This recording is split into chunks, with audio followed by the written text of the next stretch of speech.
चढ़ती कला fast news.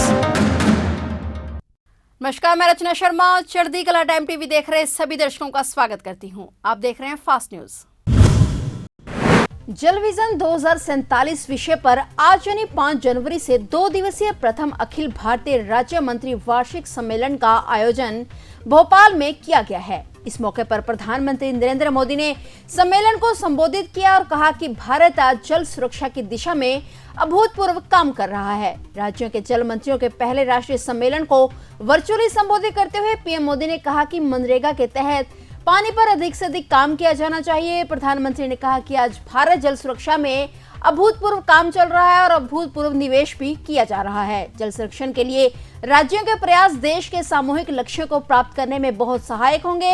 ऐसे में वाटर विजन 2047 अगले 25 वर्षों की अमृत यात्रा का एक महत्वपूर्ण आयाम है। उन्होंने कहा कि अकेले सरकार के प्रयासों से जल संरक्षण में सफलता नहीं मिल सकती, इसके लिए लोगों और नागरिक संगठनों की भागीदारी भी आवश्यक है।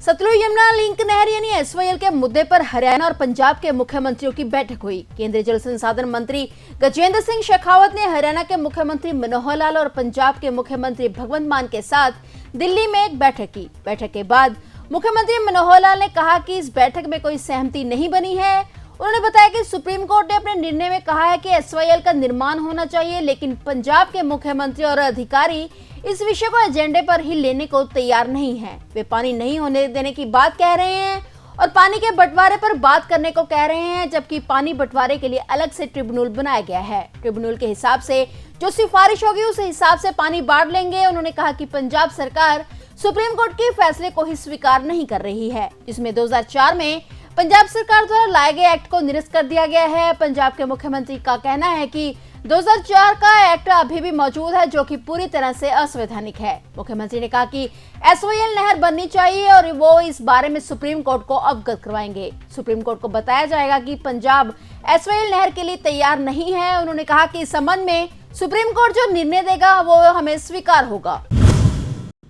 भारतीय जनता पार्टी के वरिष्ठ नेता मुरली मनोहर जोशी अपना 89वां जन्मदिन मना रहे हैं। इस मौके पर प्रधानमंत्री नरेंद्र मोदी ने फोन कर मुरली मनोहर जोशी को जन्मदिन की हार्दिक शुभकामनाएं दी और उनके स्वास्थ्य एवं दीर्घायु होने की कामना की।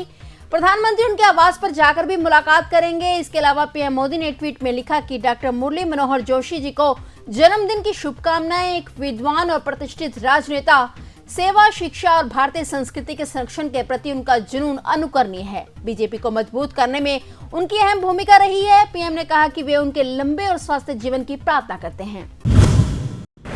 जम्मू कश्मीर के राजौरी में 2 दिनों में 2 बड़े आतंकी हमले के बाद पुलिस और सुरक्षा बल अलर्ट मोड पर हैं। इलाके में बड़े पैमाने पर सर्च अभियान चलाया जा रहा है।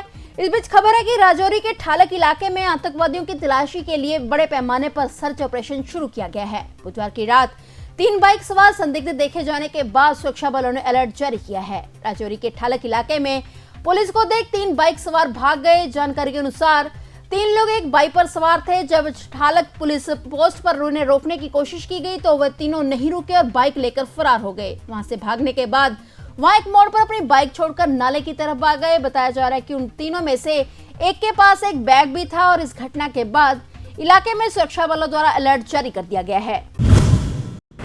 दिल्ली एनसीआर में ठंड अपना रंग दिखा रही है। घने कोहरे ने जहां सड़कों पर चलना मुश्किल कर दिया है, वहीं उड़ानों पर भी इसका असर देखने को मिल रहा है। दिल्ली में आज गुरुवार को सर्दी ने सारे रिकॉर्ड तोड़ दिए हैं। दिल्ली में तापमान 3 डिग्री सेल्सियस से नीचे पहुंच गया है। दिल्ली का आज का दिन इस सीजन का सबसे ठंडा दिन रहा। इसके साथ ही ठंड ने पिछले 3 साल का रिकॉर्ड तोड़ दिया है। इससे पहले 1 जनवरी 2020 को सफदरजंग का न्यूनतम तापमान 2.4 डिग्री सेल्सियस दर्ज किया गया था। वहीं दिल्ली में कड़ाके की ठंड को देखते हुए मौसम विभाग ने ऑरेंज अलर्ट जारी किया है। विश्व स्वास्थ्य संगठन यानी WHO ने पूरी दुनिया में फिर से कोरोना संक्रमण की नई लहर के आने का अंदेशा जताया है। राहत की बात यह है कि कोविड-19 की नई लहर में मौत का आंकड़ा काफी कम रह सकता है। विश्व स्वास्थ्य संगठन ने उत्तर पूर्वी अमेरिका में इस नए वायरस के काफी तेजी से हो रहे फैलाव पर भी चिंता जाहिर की है। कोरोना संक्रमण के लिहाज से चीन भी पूरी दुनिया के लिए खतरा बना हुआ है। अमेरिका में तेजी से हो रहे इसके फैलाव ने स्वास्थ्य संगठन को चिंता में डाल दिया है। विशेषज्ञों का कहना है कि ये वायरस कोशिकाओं में असाधारण रूप से चिपक जाता है, जिससे इसे आसानी में म्यूटेट करने में मदद मिलती है।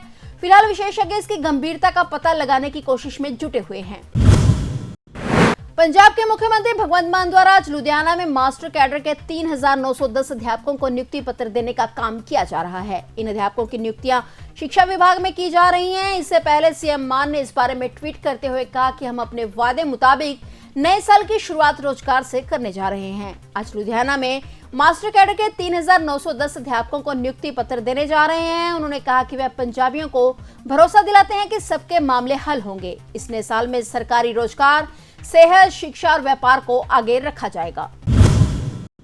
जबलपुर में भी दिल्ली के कंजावला जैसी दिल दहला देने वाली दुर्घटना घटी। यहाँ एक तेज रफ्तार ट्रक ने मेडिकल कॉलेज की छात्रा को रौंद दिया। वो छात्रा को 500 मीटर तक घसीटता हुआ ले गया। छात्रा की मौके पर ही मौत हो गई।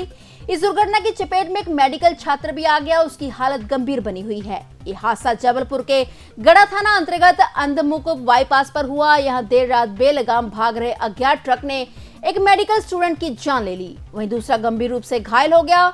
इसका जबलपुर के नेताजी सुभाष चंद्र मेडिकल कॉलेज अस्पताल में इलाज चल रहा है। घटना इतनी भयंकर दिखी, छात्रा बाइक सहित ट्रक के बॉडी में फंसकर 500 मीटर तक घसीटते हुए चली गई। छात्रा का पिछला हिस्सा क्षत-विक्षत हो गया। साथ ही छात्र सौरभ भी बुरी तरह से घायल हो गया। घायल छात्र को इलाज के लिए मेडिकल कॉलेज अस्पताल में भर्ती कराया गया है।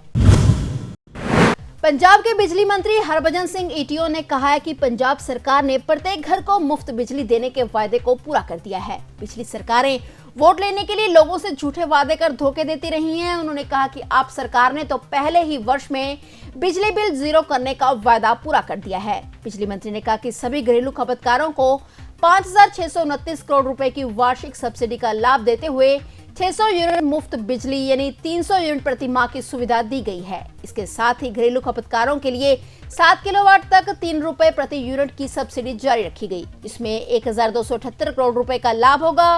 बिजली मंत्री ने कहा कि इस पहलकदमी के साथ लगभग 90% परिवारों का बिजली बिल अब जीरो आ रहा है और जनवरी 2023 तक यह आंकड़ा और बढ़ने की उम्मीद है। उन्होंने कहा कि सभी आवासीय इकाइयों को मुफ्त बिजली देने के साथ साथ 31 दिसंबर 2021 तक के सभी बकाया बिलों को भी माफ कर दिया गया है। खन्ना के जीटी रोड पर निर्माणाधीन इमारत की दीवार गिरने से बड़ा हादसा हो गया। मलबे के नीचे दबने से एक मजदूर की मौत हो गई, जबकि 2 महिलाओं सहित 3 की हालत गंभीर बताई जा रही है, जिन्हें सिविल अस्पताल और निजी अस्पताल में दाखिल किया गया। इस हादसे में घायलों की संख्या अब तक 11 हो चुकी है, जबकि अन्य मजदूरों ने भागकर अपनी जान बचाई। जानकारी के अनुसार हादसा जीटी रोड पर सूद मार्बल के बैक साइड इमारत के निर्माण के दौरान हुआ। मौके पर पहुंचे पुलिस अधिकारियों ने बताया कि लापरवाही बरतने वालों पर कड़ी कार्रवाई की जाएगी। एसएमओ डॉक्टर मनिंदर बसीन ने बताया कि अस्पताल में 6 घायलों को लाया गया था, जिनमें से 1 की मौत हो चुकी थी, जबकि अन्य 5 को गंभीर चोटें लगी हैं, जिनका इलाज चल रहा है। लुधियाना शहर में लूट और स्नैचिंग की वारदातें थमने का नाम नहीं ले रही हैं। आनंद नगर में बाइक सवार 2 लुटेरों ने एक्टिवा सवार महिला को निशाना बनाया। महिला भी एक्टिवा पर बैठी हुई थी कि पीछे से आए लुटेरों ने पर्स छीन लिया। महिला ने भी बहादुरी दिखाई और बाइक सवार लुटेरों का एक्टिवा पर पीछा किया। 1 किलोमीटर तक पीछा करने के बाद बाइक सवार गलियों से होते हुए गायब हो गए। फिर सूचना पुलिस को दी गई। थाना हैबोवाल के अंतर्गत चौकी जगतपुरी की पुलिस और सीआईए 1 की टीम मौके पर पहुंची। आस पड़ोस से पुलिस को सीसीटीवी कैमरे की फुटेज मिली है। इसे कब्जे में लेकर पुलिस ने जांच शुरू कर दी है। आनंद नगर की रहने वाली प्रेम रानी ने बताया कि उसके पर्स में मोबाइल, कैश और दस्तावेज थे। फिलहाल फास्ट न्यूज में इतना ही और नए समाचारों के साथ फिर से हाजिर होंगे। तब तक के लिए देखते रहिए चढ़ती कला टाइम टीवी। चढ़ती कला फास्ट न्यूज।